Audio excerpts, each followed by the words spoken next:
เห็ดละโงูขาวจ้าพอเห็ดละโงูขาวงูแบบใหญ่เลยจักดอกเนาะมูนี่ใหญ่ๆงามๆเลยจ้าดอกมันอุ้ยสดๆใหม่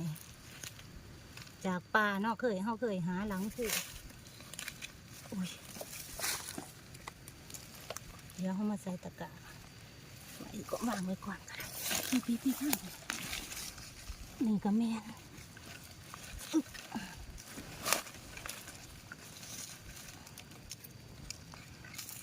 อุ้ยคืองามเถดอกนะตะอ้อแตะ